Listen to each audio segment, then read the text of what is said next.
A Link to the Past. More So, Zelda. This is a Zelda-heavy episode. is it pretty safe to say that everyone's number one is now Link to the Past? No. Number two. You've put No. something above to the past that we've played? Wow. Oh, okay. So to be fair, we have played my favorite retro game of all time. Okay, Okay. like we have played that, and again, it's hard for me to compare Super Mario Brothers 3 to this game. So I'll just add this part. This has been my most enjoyable experience playing one of these online games that I've had, mainly because I've played it a lot less than Super Mario Brothers 3. And also, I thought playing on handheld was great, and it brought me back to when I played on handheld 20 years ago. I was saying at the beginning there that I think so. I've only completed the game twice, and this will be my Amateurs. third run. Yeah. But this is the most fun I've had with it because I haven't completed it yet, but I'm determined to not look anything up because every other time I've played it, I get to the ice temple in the Dark World and get stuck. Then have to look something up, and I'm determined not to do it. And so far, I've found like way more of the extra art pieces than I've ever gotten before. I'm finding the items, the extra items and stuff. So I'm really enjoying exploring it and playing it almost like I'm playing it the first time to an extent. And there are parts of the game, obviously, that are seared in my brain, but no, I'm having a blast playing through it. And I'm curious how long it's going to take because I don't know why it's taken me this long to remember, but you can see your individual playtime on all the online games. And I always forget you're able to do that. It's actually kind of a short game. It is. Like, if you know what you're doing, you can do the entire game in something like, I think, 12 hours. I'm not that good. But it's basically like about like a 20-hour game at most. It's not that long. Can I tell you? Yeah, go ahead. Oh, I was going to say, can I tell you some speedrunning stats? Well, I know there's the trick where you can like warp directly to the end credits, the glitch one, where you can beat the game in something like 2 minutes. But right. Well, any percentage, the one where you can use glitches, it's 1 minute 36 seconds. That was close. There you go. No glitch, 1 hour 22. 100% no glitch is 1 hour 41. And Wow. and the speedrunning community for this game is intense. Like, because you have like 100% no glitch, 100% glitch, 100% glitch, plus Ganondorf. I don't know. There's a whole bunch of them on Apparently, have you ever done the glitch? Because it sounds like it's one of, because a lot of times I hear about those things and I try them and I'm like, I can't even get it to work. Yeah. Like I can't in Mario 64, the trick where you like jump down the stairs and get it to like suck him through the door so you don't need the stars. Right. I can't get that to work. I've tried a million times, but I think I could get this glitch to work. I haven't tried, but I've seen it and it seems pretty simple.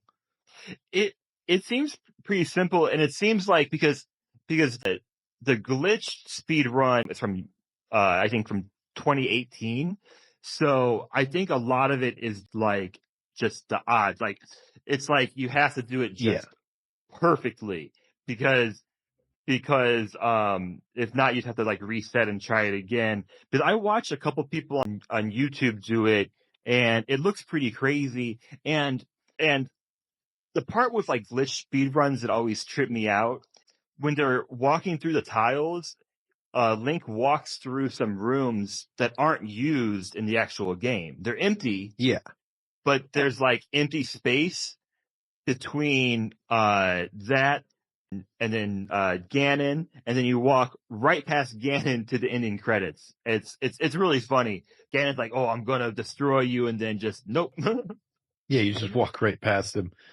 Because for those of you who don't know, what the glitch is you basically send Link out of bounds, and then you're able to kind of just like flip through the screens, kind of like what are those things called where you look through and you click the 3D photos? Viewfinder. It's kind of like that. You go through the different screens like a viewfinder, and you basically just walk to the end credits. Right, and it works because this game, which is so innovative in this game, they use the upper and lower levels. So lots of the tiles have upper and lower tiles. So some very smart person figured out that you can just warp through these tiles all the way to the end. This game is so glitch heavy. It's pretty crazy. Kevin, is this the most important Zelda game? And I'm sorry if you guys have talked about this topic before. I'd say it Um, absolutely is. yeah, I mean, like you could not a, argue the first one, but You could I think argue. without this game, the series doesn't look anything like it does now. Like it could have gone in a lot of different directions from that first game, but this is the one that they all copied. You know what I mean? right.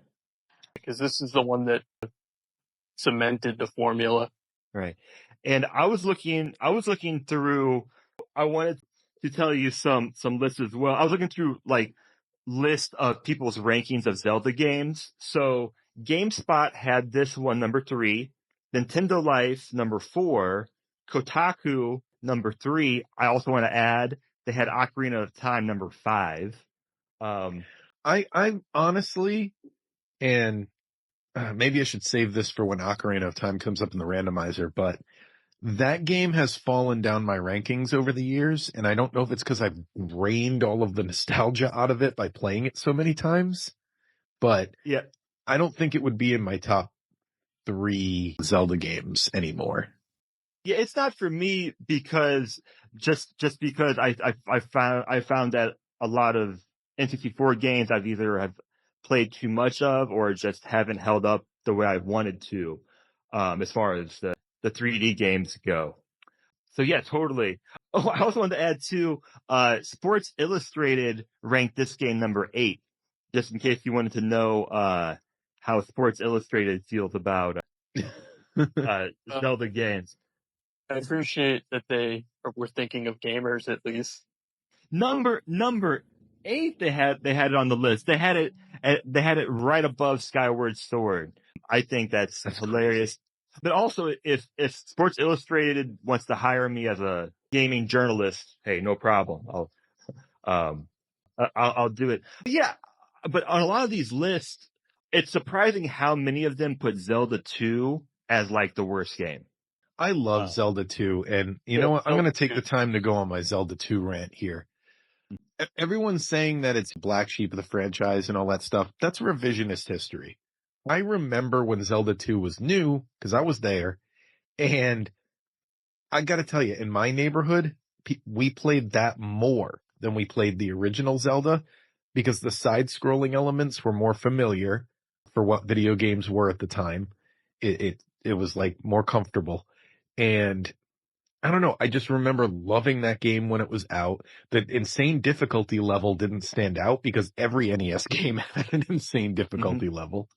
And yeah, I think it's revisionist history that people act like everyone hated that game since the beginning.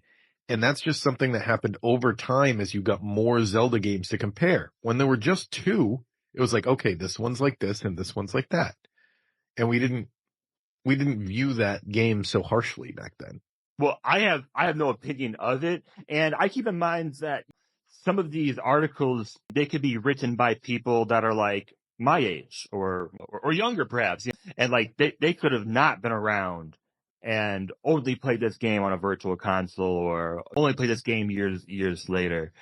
So you know what? Let's go around and find out what everyone's least favorite Zelda is. That'd be interesting because that wouldn't be mine. My least favorite Zelda, for some reason, are the Oracle games. They never clicked with me. I I I don't have a least favorite one because Okay. I've liked all the ones that I've played and I haven't played all of them. Oh, I've played them all. I've liked them all, but the ones I liked the least were the Oracle games. Like they didn't feel kind of like how people say Breath of the Wild doesn't feel like a Zelda game to them. Something about the Oracle games doesn't feel like and I know they were made by Capcom, so maybe that's it, but like something about them feels a little off. I I can't participate because I haven't played I think I've liked every Zelda game, and I don't want to put like Ocarina of Time as like my least favorite, you know? Okay. I don't want to do that, because yeah, chances are there is a Zelda game that's not, that I wouldn't like, that I will never play or haven't played. So I'll take the hit, Harrison's. So because I haven't played all of them, but of the ones I've played, I would say Ocarina of Time was the weakest. Please. But I mean, like, if I just throw out the Zelda games that I have played, which are they're all classics, and like, I mean, I've enjoyed them all more than Ocarina of Time recently, which I tried to play in the past year, and I was just kind of like, you know, and if it comes up on our list sometime, I'll be happy to play it, but like, See, Zelda's that franchise. I think I've said this on here before. It's one of the reasons I haven't played, like, I have so many holes in like my gaming experiences because I spent so many times in Final Fantasy's the other franchise where I've spent so much time just playing through the entire series over and over and over again. And I'm like, I should have spent that time playing some new games. is it time for a remake of this game, or is it way past the time? I think A Link Between Worlds was the Yeah. best version of that. And I think I definitely would put that in my top 5 Zeldas, which I feel like that gets overlooked. And I'm kind of sad to think about how it'll probably eventually be forgotten since it's not going to be easy to, like, Right. put those 3DS games on future systems. So yeah, that kind of makes me sad, is that that's a really good Zelda game, and who knows if they'll ever be able to re-release it. Yep. Yeah, With that's Link Pass, very true. do you guys have like a favorite boss or item, or? 'Cause I mean, there's really no sense in talking about the story. I So always love the hook shot and the boomerang. Those are always my favorite. How do you say it? The one in chapter 5 or whatever. The one in the dark. I can't think of any names today. But the one with the helmet, and you got to hit him with the hammer. Yep. Oh yeah, the Scorpion. I don't know the real name of any of them.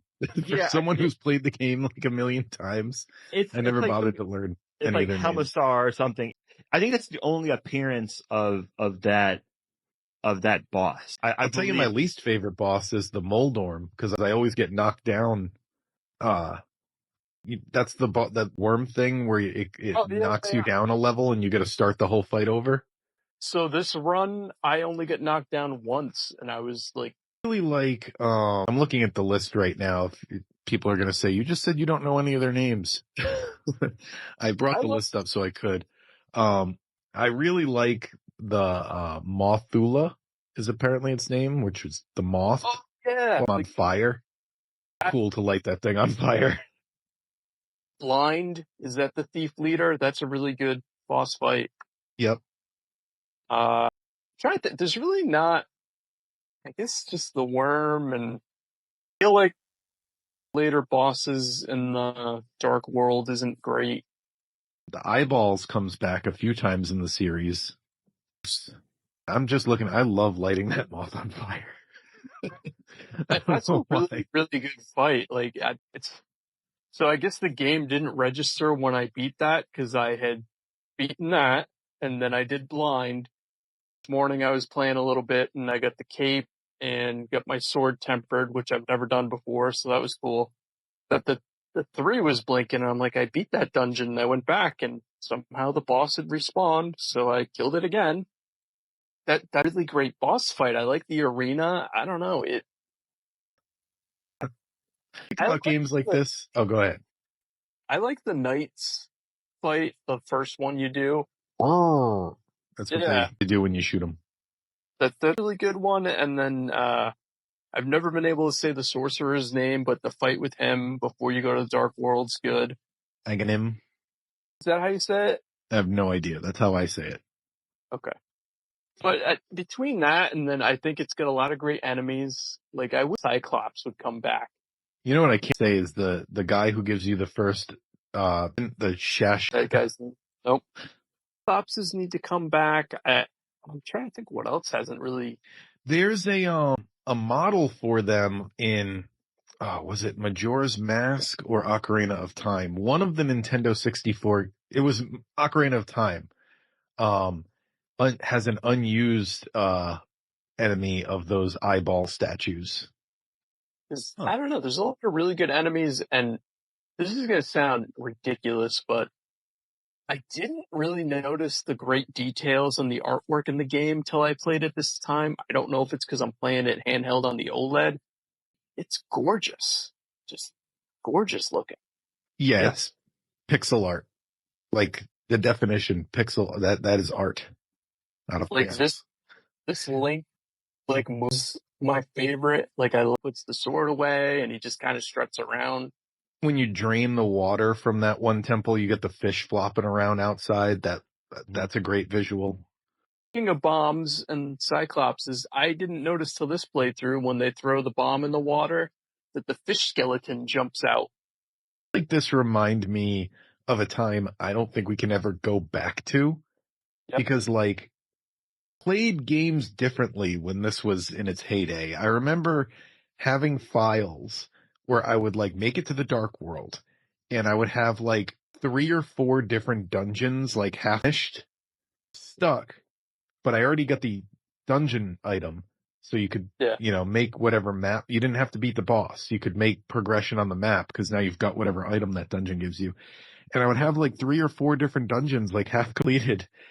And now thinking back, I'm like, I imagine leaving a Zelda dungeon and starting another one. I would never do that today. Like it goes back to like we didn't understand how games worked back then. And I was like, oh, maybe I'll find something that'll help me finish that dungeon. It's like that happened. Everything you need is in that dungeon.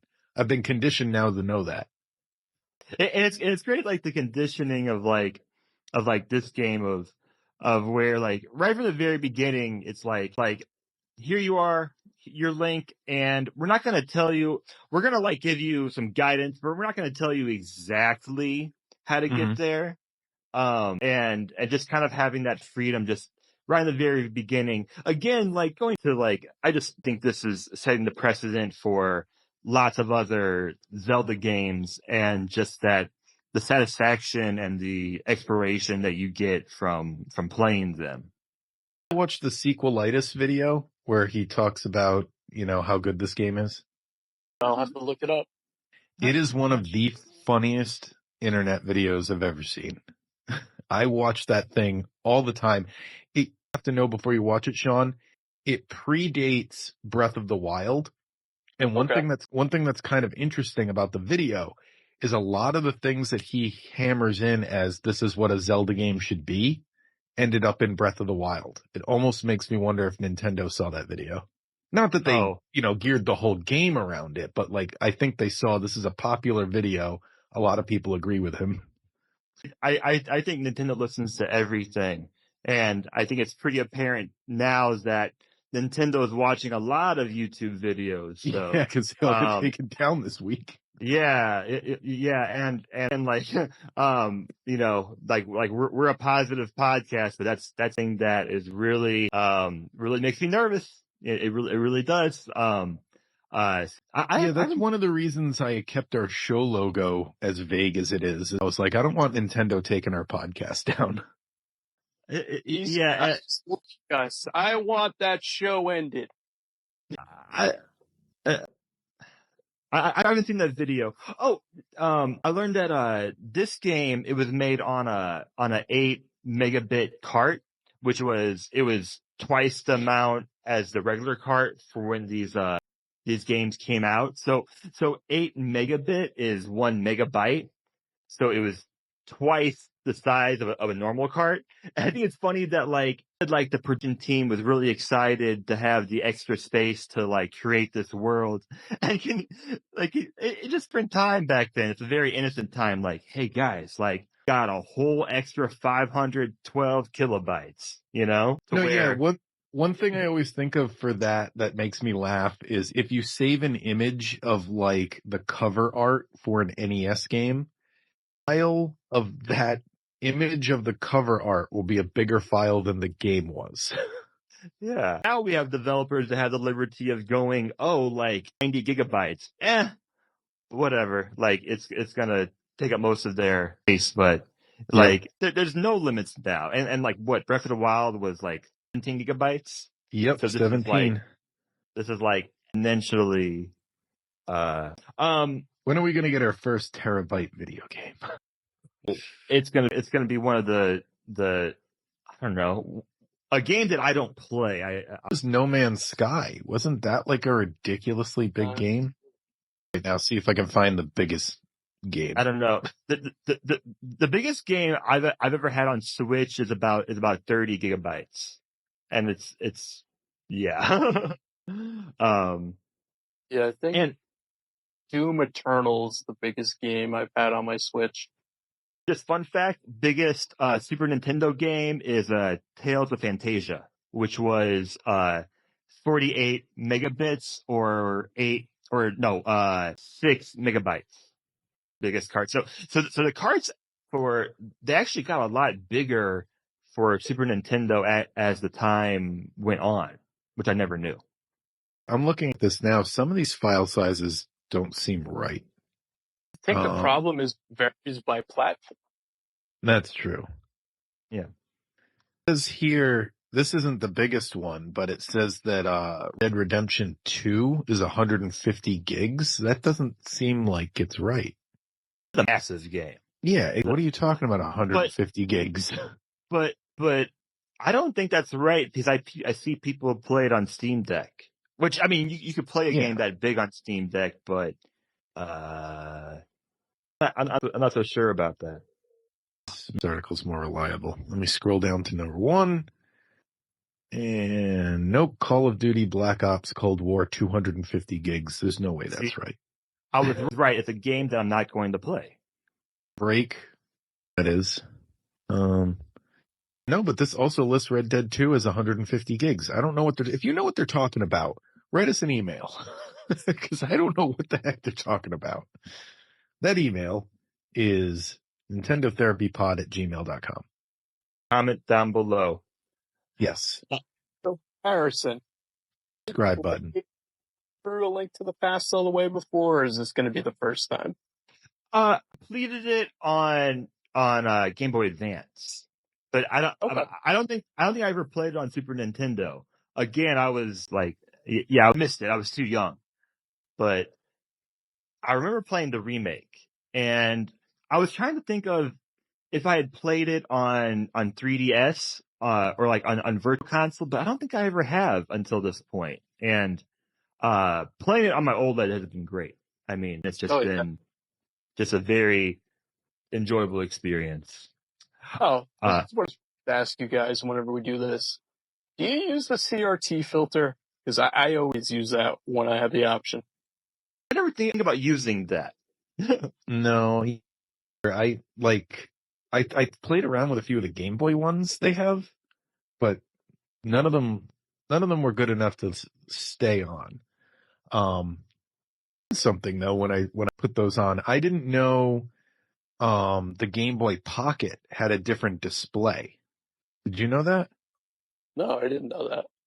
So all these years I would see clips of Game Boy games in black and white instead of the green of like the normal Game Boy.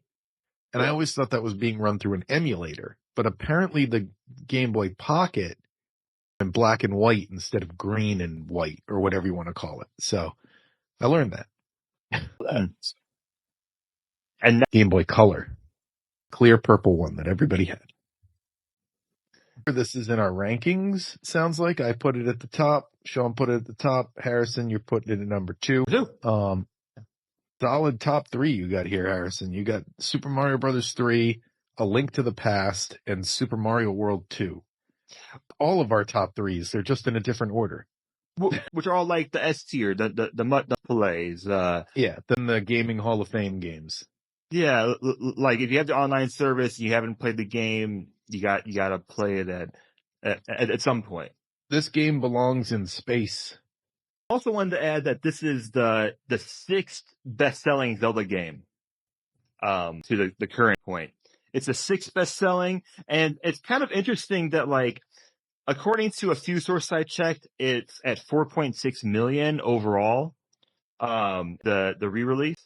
Hourglass is just above that at 4.76, and then Winter is right below at 4.43. So it's interesting if you look at some of these numbers. A lot of them are really, really together, like into tens of thousands, pretty much. Yeah. And then you get to Breath of the Wild, and it's like 28 million. It's like Yeah. it's like so far, it's like beyond. But I don't know. Yeah. A lot of the early games, it's like the same. I had a tweet this week where I said, like, people were speculating what Tears of the Kingdom's going to end up selling. And I was like, even if it sells half of what Breath of the Wild sold, it'll still be the second best selling Zelda game by a long shot. Yeah.